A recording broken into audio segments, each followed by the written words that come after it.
Notre Dieu et notre Père, nous te remercions pour Jésus que tu nous as donné, pour la grâce que tu nous as faite et pour le salut que tu nous offres. Nous voici agenouillés à tes pieds pour te prier. Merci Seigneur pour cette journée de sabbat que tu nous accordes non seulement à pouvoir nous reposer à tous les niveaux, mais aussi à nous remémorer l'œuvre de la création, mais aussi à en profiter et que nous sommes détachés de nos préoccupations, de nos soucis, où tu nous invites à plonger nos regards plus profondément dans ta parole, mais aussi dans tes promesses.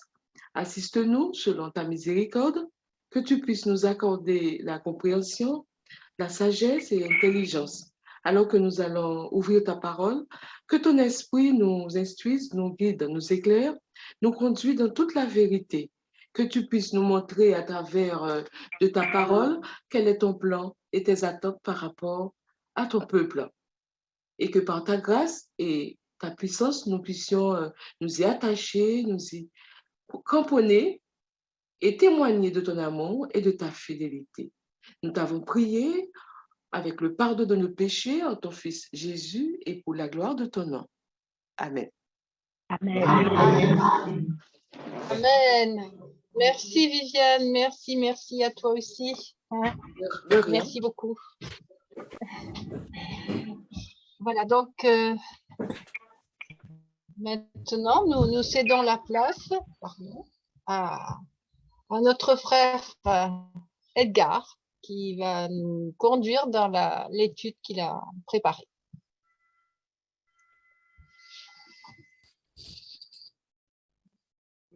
Frère Dolo, je coupe le micro, tu réactives le tien. Voilà. Voilà, merci Serge.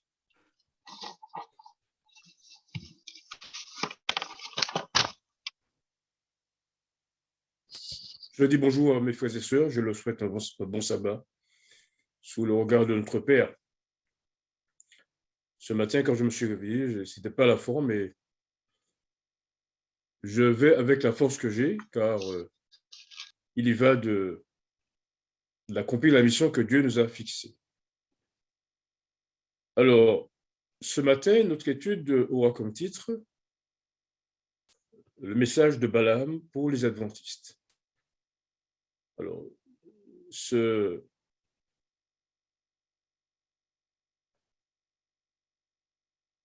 titre peut paraître étrange et certains pourraient se demander qu'est-ce que c'est encore que cette nouvelle doctrine? Eh bien, c'est la qualification que les Juifs et même les païens se faisaient du message du Christ ressuscité. Mais pour étrange qu'elle fût, elle n'en était pas moins de cette doctrine couchée dans les écrits des prophètes. Et on se demande justement, qu'est-ce qu'étudiaient les pharisiens? Parce que, paraît-il, ils étaient rompus à l'étude de la parole de Dieu. Et ils auraient dû, contrairement à leurs attentes, voir que Jésus avait une double mission. Celle de venir mourir pour nous, mais aussi celle de fonder le trône de David par la justice, bien évidemment, et l'équité. Le problème, c'est qu'il ne conservait qu'un seul aspect de sa mission, celui de donner force et puissance au trône de David, comme dirait Isaïe 9, verset 5, l'affermir par le droit et la justice, voilà, donner de l'empire, de l'accroissement au trône de David, l'affermir par le droit et la justice, voilà ce que fera le zèle de l'Éternel des armées. Et eux, ils voulaient seulement retenir cette portion des Écritures et non pas celle de Isaïe 53, où il est mentionné qu'il viendrait pour, mourir pour nous. Se pourrait-il que nous fassions la même erreur, que nous ne mettions l'accent que sur sa venue, mais que nous ne mettions pas l'accent sur cette partie d'Ézéchiel 9, versets 5 et 6, donner de l'empire et de l'accroissement au trône de David, l'affermir par le droit et la justice, voilà ce que fera le zèle de l'Éternel des armées. Alors, vous avez une magnifique vue du mont Sion. Et vous remarquez là qu'il n'y a pas le temple, et par contre, il y a le dôme du rocher de la mosquée d'Al-Aqsa. Donc, depuis le Moyen-Âge, eh bien, l'esplanade du temple, longtemps restée vide, a été occupée et il y a dessus un dôme du rocher. Alors, c'est particulièrement étrange car c'est l'endroit où est né l'Évangile. Comment peut-on comprendre que, eh bien, à l'endroit même où est né l'Évangile, eh bien, il y ait une mosquée? Alors que je me demandais que vous présentez ce matin, j'ai vu dans le questionnaire quelque chose qui doit nous interpeller. Et Dieu permet les choses de manière à ce que nous évaluions et que nous apprécions le message à juste titre. Vous savez, si le message de la restauration du royaume de David, avant le retour du Christ, je dis bien, pas pendant le millénium, avant le retour de Jésus, eh bien, tous ceux qui y croient seront perdus car ils auront cru à une hérésie. Donc, il est doublement urgent et important que nous comprenions ce sujet, car si d'aventure, eh bien, nous ne le comprenons pas, nous n'y adhérons pas. Et en n'adhérant pas à ce message, bien évidemment, nous ne serons pas de ceux qui seront sanctifiés par la parole, car Jésus lui-même a déclaré que vous sondez les Écritures, car vous pensez avoir en elles la vie éternelle. Pourquoi donc il y a cette catégorie d'adventistes qui parle du retour de Jésus, certes, parle du troisième, certes, mais parle aussi des prophéties des anciens prophètes. La réponse, nous allons chercher à la comprendre aujourd'hui, et le questionnaire de l'école du sabbat nous donne raison de le faire. Il faut savoir que rien n'est figé en termes de vérité. Il y a toujours, à chaque moment de l'histoire, une révélation de la vérité, et cette révélation de vérité, eh bien, va venir se poser sur ce qui existe déjà, et nous allons croître au fur et à mesure. Je veux pour preuve, Luther a été celui choisi par Dieu pour amener l'Évangile, en tout cas pour rétablir la justification par la foi, alors que la papauté s'était évertuée à démontrer que cela se faisait par les œuvres. Enfin, Daniel, excuse-moi, quand je parle d'œuvre, en mettant de côté, quand il parle d'œuvre, il parle du fait que si finalement on ne fait pas ces œuvres, on ne sera jamais sauvé. D'accord? Donc, on ne parle pas de la même chose. Il faut que la foi soit en harmonie avec les œuvres. Et il faut savoir que Dieu ne demande pas de faire des pérégrinations, de faire des pénitences, de confier ses péchés à un prêtre. Bref, ce n'est pas ce dont nous parlons, bien évidemment. Alors, Daniel, justement, tu vas nous lire cette parole que nous trouvons dans le livre Parabole de Jésus, page 104. À chaque tournant de l'histoire, il y a un nouveau développement de la vérité, un message de Dieu à la génération présente. Les vérités anciennes conservent toute leur importance et les vérités nouvelles ne sont pas indépendantes des anciennes, elles n'en sont que le complément. Les vérités nouvelles ne peuvent être comprises qu'à la lumière des anciennes. D'un autre côté, la lumière qui brille dans les vérités nouvelles illumine celle du passé. Celui qui rejette ou néglige les nouvelles ne possède pas vraiment les anciennes. Elles perdent pour lui leur puissance vivifiante et deviennent une forme inerte. Parabole de Jésus, chapitre intitulé Choses nouvelles et choses anciennes, page 104, troisième paragraphe. Si les baptistes du 7e jour, parce qu'il y en a, s'étaient assis à la table de tous les adventistes, parce qu'à l'époque, tout le monde était adventiste, en 1944, ils auraient compris que l'entrée du ministère de Jésus dans le sanctuaire céleste, dans le lieu très saint, était en conformité avec les vérités anciennes, car justement, c'est ce que Dieu avait voulu enseigner aux, je veux dire,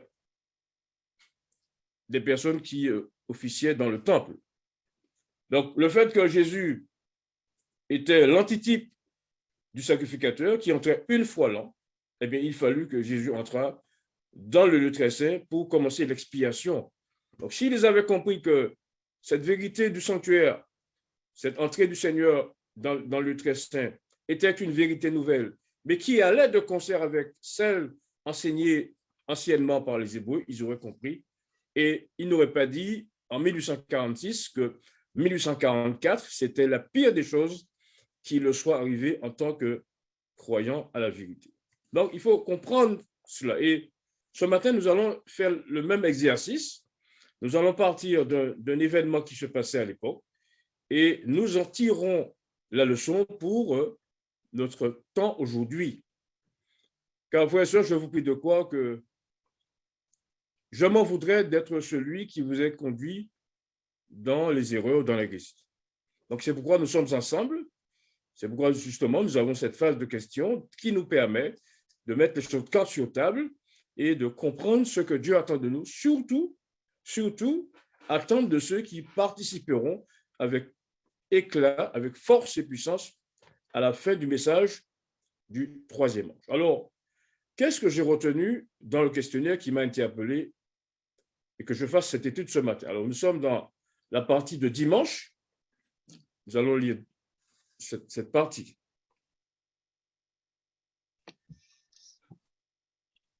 Le premier paragraphe d'Hébreux révèle que Paul croyait qu'il vivait dans les derniers jours. L'Écriture utilise deux expressions sur l'avenir avec des significations différentes. Les prophètes utilisaient l'expression « dernier jour » ou « suite des temps » pour parler de l'avenir en général. Deutéronome 4, versets 30 et 31. Jérémie 23, verset 20. Le prophète Daniel utilisa une deuxième expression, le temps de la fin, pour parler plus spécifiquement des derniers jours de l'histoire de la terre, dans Daniel 8, 17 et Daniel 12, 4. Alors, dans Nombre 24, versets 14 à 19 et Ésaïe 2, versets 2 et 3, que promet Dieu de faire pour son peuple dans les derniers jours? Questionnaire de l'école du sabbat du dimanche 9 janvier 2022. Alors, je m'imagine être dans cette classe aujourd'hui et entendre cette explication donnée par le moniteur. Qu'est-ce que j'aurais fait? Qu'est-ce que j'aurais dit? Alors, j'aurais remarqué qu'effectivement, il y a, pour chaque personne qui a vécu au temps de Christ et qui avance dans le temps, chaque personne se croit parvenir à la fin des jours, ce qui est vrai, au dernier temps. Mais il y a aussi ce qu'on appelle le temps de la fin, c'est-à-dire une époque qui a commencé à un moment donné et qui va arriver au dernier jour, c'est-à-dire le jour de l'apparition du Sauveur. Donc, entre ce moment précis dont nous allons voir que Dieu donne la date précise, en tout cas l'événement marquant cela, il y a eh bien, toute une série d'événements qui vont se culminer pour arriver à la fin des jours, c'est-à-dire à l'apparition du Sauveur. C'est ce que Jésus expliquait lorsque on lui demandait de donner des signes de la fin du monde. Il disait, il y aura des tremblements de terre en divers lieux, il y aura des famines en divers lieux, il y aura des épidémies en divers lieux, mais il précise que ce ne sera pas encore la fin.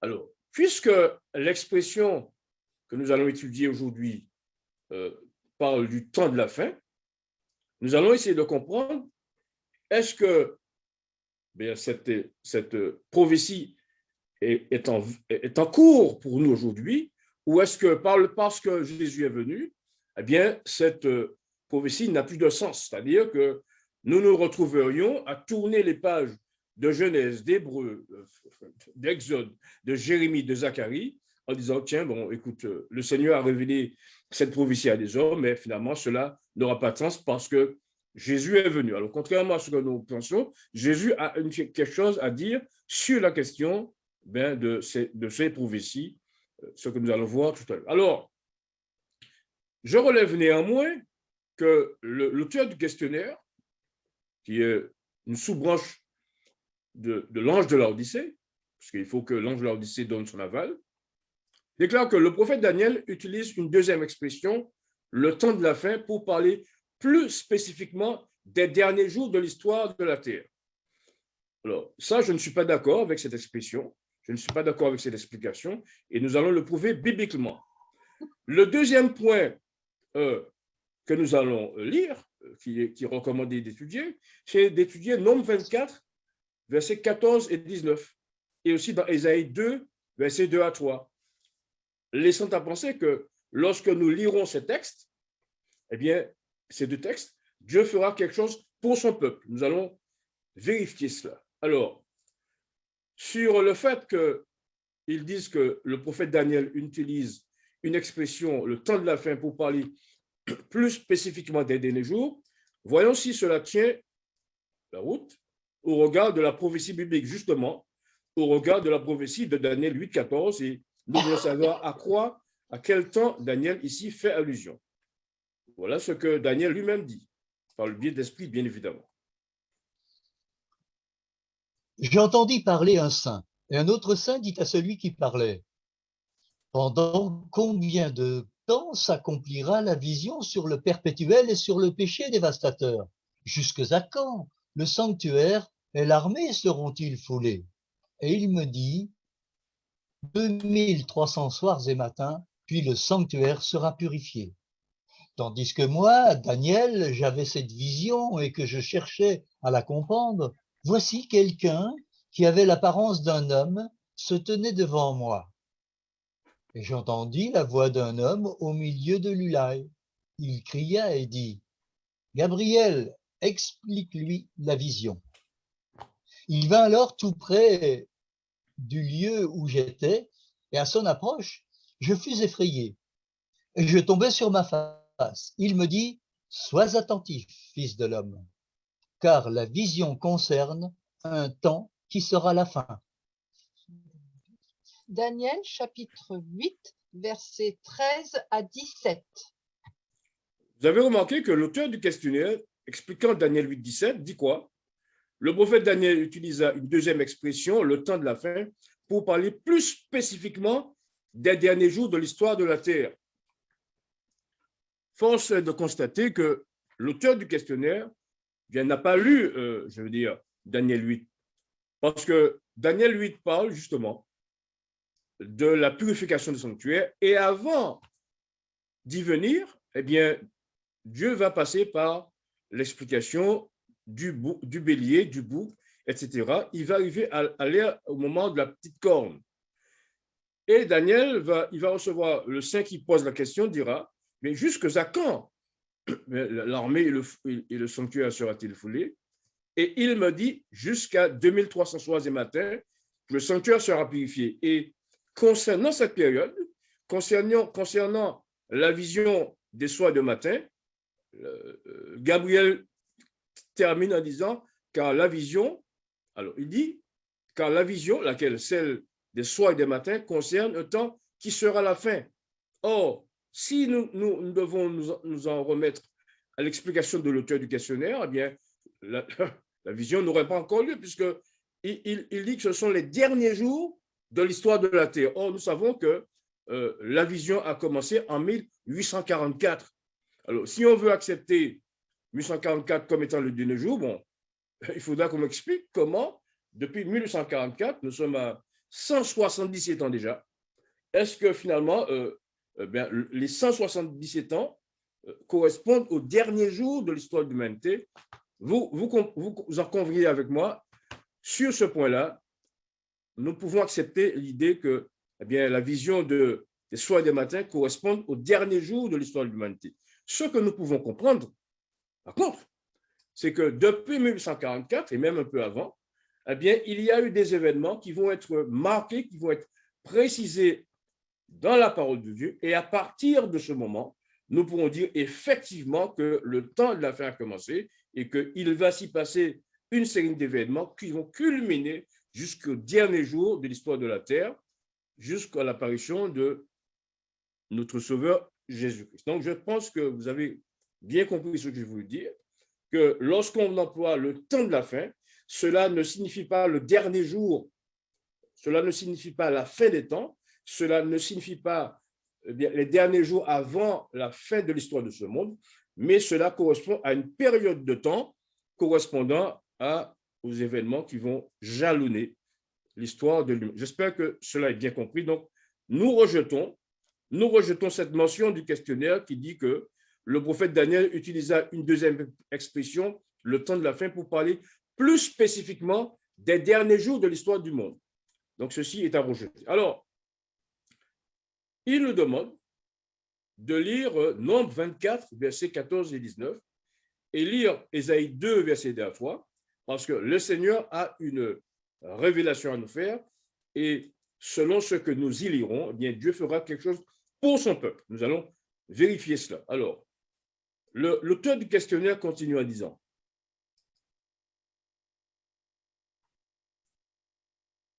je devrais lire ça d'abord, cette diapo-là, pour que nous ayons un éclaircissement sur le début du temps de la fin. Parce que Dieu donne une précision. Daniel, s'il te plaît. Au temps de la fin, le roi du Midi se heurtera contre lui, et le roi du Septentrion fondra sur lui comme une tempête, avec des chars et des cavaliers, et avec de nombreux navires. Il s'avancera dans les terres, se répandra comme un torrent et débordera. Il entrera dans le plus beau des pays, la Palestine, et plusieurs succomberont.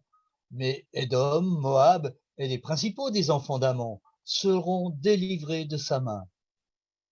Il étendra sa main sur divers pays, et le pays d'Égypte n'échappera point. Daniel chapitre 11, versets 40 à 42. Alors, nous venons de lire que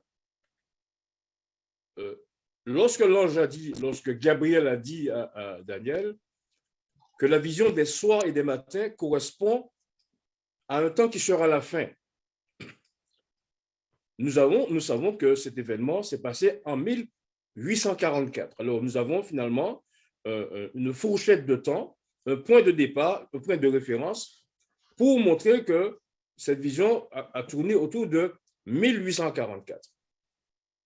D'accord? Et là, Dieu sera plus clair, si je puis dire. Il va donner à Daniel un point de départ pour le commencement du temps de la fin.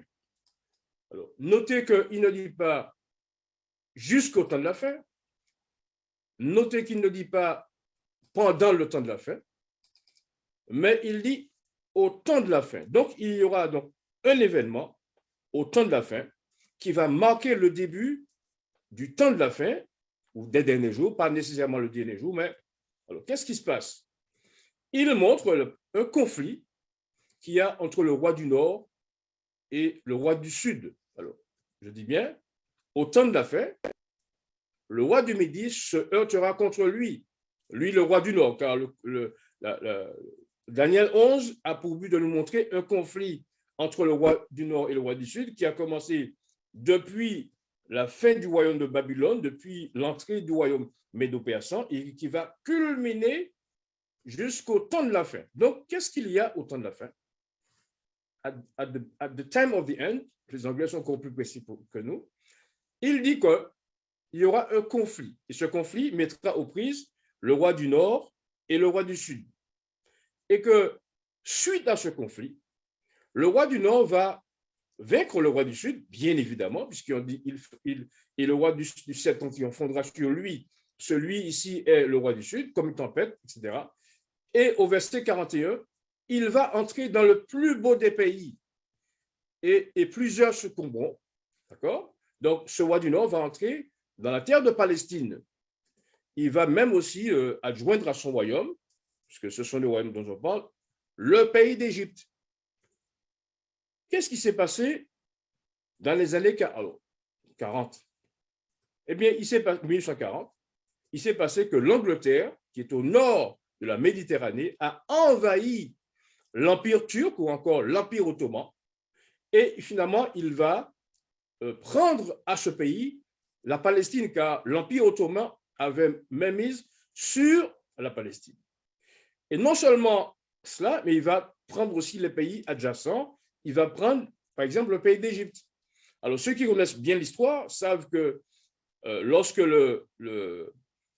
Nasser a décidé de construire le canal de Suez, eh bien, il venait de prendre son indépendance. De quelle nation? Eh bien, de l'Angleterre. Nous sommes dans les années 1900, etc., 1950, etc. Donc, tout cela pour dire que ce que Daniel disait là est vrai. Donc, le temps de la fin, en tout cas, le début du temps de la fin sera marqué par une invasion du roi du Nord dans le pays du roi du Sud, la Turquie, et finalement, il va lui prendre toutes ces nations.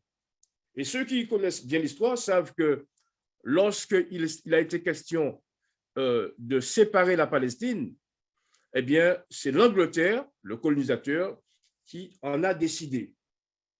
Et le fameux Lord Balfour, ainsi que le juif Theodor Herzl se sont mis ensemble pour donner une portion de terre aux Juifs qui étaient dans la diaspora. Alors, cela peut sembler, comment dire ça, barbant, mais si nous voulons connaître la vérité telle qu'elle est en Jésus, si nous ne voulons pas dire que 1844, c'est le dernier jour de l'histoire de l'humanité, il faut que nous comprenions car Dieu nous donne des éléments.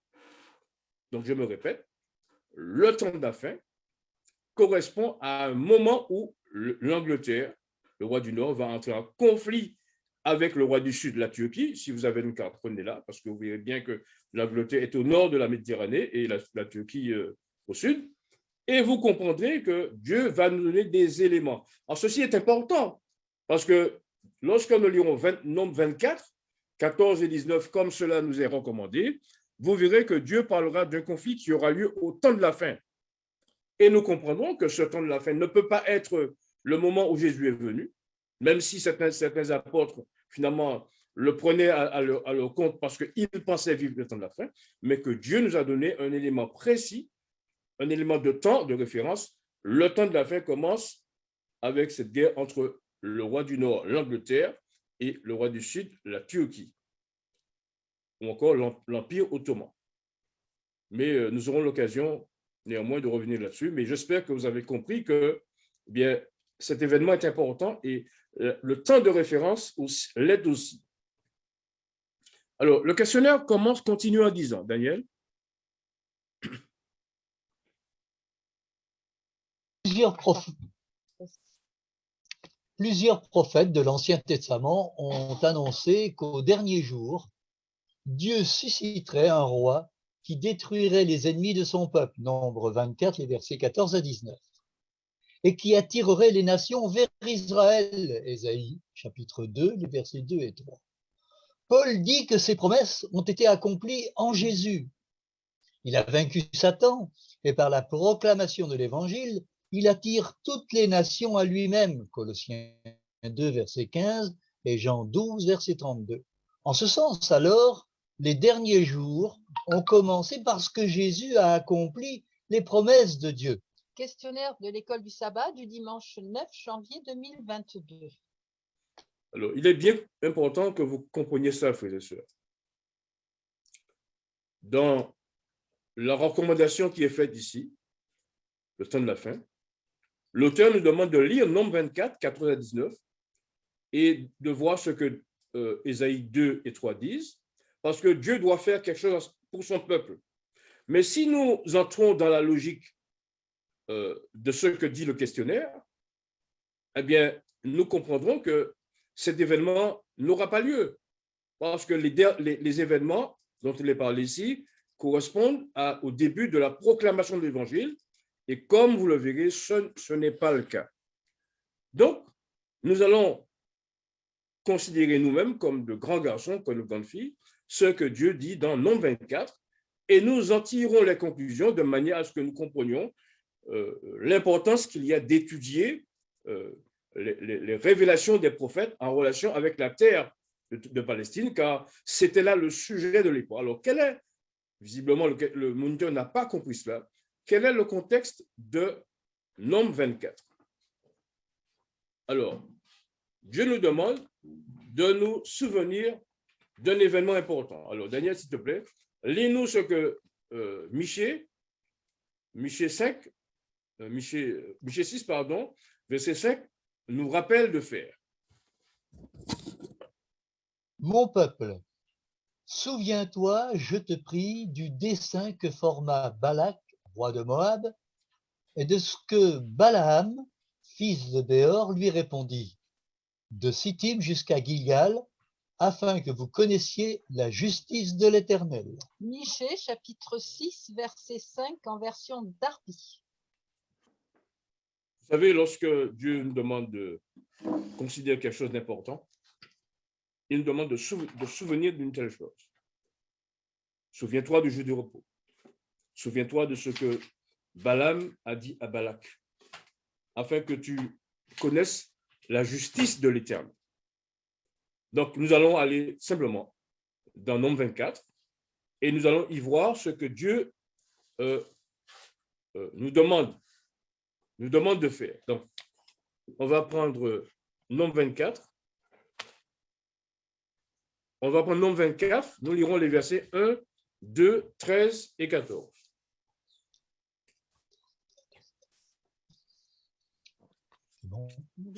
Et Balaam vit qu'il était bon aux yeux de l'Éternel de bénir Israël.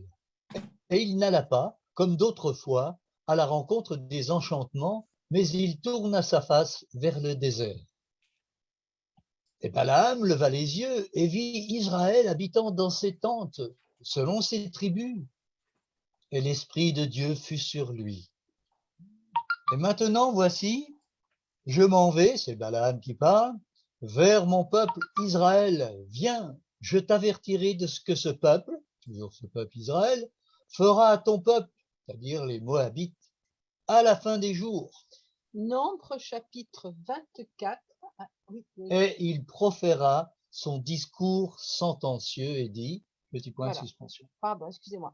Nombre 24, versets 1 et 2, puis 14 et 15.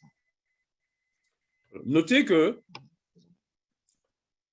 Balaam parle à nous, adventistes, et nous dit, voilà, vous qui croyez au temps de la fin, vous qui croyez que le temps de la fin a commencé en 1140 avec les événements liés entre le conflit entre le roi du Nord, l'Angleterre et le roi du Sud, voilà que Dieu a un message pour vous et vous demande de souvenir ce que Balaam a dit à Balak, afin que vous connaissiez la justice de l'Éternel, et précisément à cause d'un événement qui aura lieu à la fin des jours. Alors, si on dit que cet événement n'aura pas lieu parce que Jésus est venu, nous sommes en difficulté car, vous remarquez bien au verset 2, c'est l'Esprit de Dieu qui est sur Balaam. Alors, je rappelle que, en l'occurrence, ça a dû être très important parce que Balaam était, tout en étant un prophète de Dieu, je explique à Sir White, il était aussi un sorcier, un devin, attaché aux choses occultes. Et vous vous souvenez que Dieu a fait sortir Abraham de la Mésopotamie, alors que leur père adorait des idoles, selon Josué 24, versets 2 et 3. Donc, il était important que l'Esprit de Dieu fût sur lui afin qu'il ne donnât pas l'explication provenant de sciences occultes. Donc, il dit qu'il y aura un conflit à la fin des jours, non pas au moment où Jésus revient, mais à partir des années 1144, puisque on a vu que le temps de la fin commence à partir de ce moment-là. Alors, qu'est-ce qu'il y a à quel moment Balaam fait-il allusion? Voilà ce que nous déclare l'Esprit de prophétie dans le livre Patriarche et Prophète, chapitre 40, page 426. Et Balaam, les yeux arrêtés sur le camp d'Israël, contemple sa vaste étendue et sa belle ordonnance, où tout proclame la prospérité, la discipline et l'ordre le plus parfait. Il reconnaît la faveur dont Dieu entoure Israël et son caractère distinctif qui ne doit pas être placé au niveau des autres, mais au-dessus. La vision accordée à Balaam ne lui révèle pas seulement l'histoire du peuple hébreu comme nation, il contemple aussi l'accroissement et la prospérité du peuple de Dieu jusqu'à la fin des temps. Transporté à la vue de ce spectacle, le prophète, malgré lui, s'écrie: Qui pourrait compter les grains de poussière de Jacob et dénombrer le quart des enfants d'Israël? Patriarches et prophètes, chapitre 40, intitulé Balaam, page 426, premier, troisième paragraphe et haut de la page 420. Alors, vous comprenez, frères et sœurs, que la vision, selon l'éclairage de la plume inspirée, concerne la fin des temps. Pas au moment où Jésus vient, mais la fin des temps.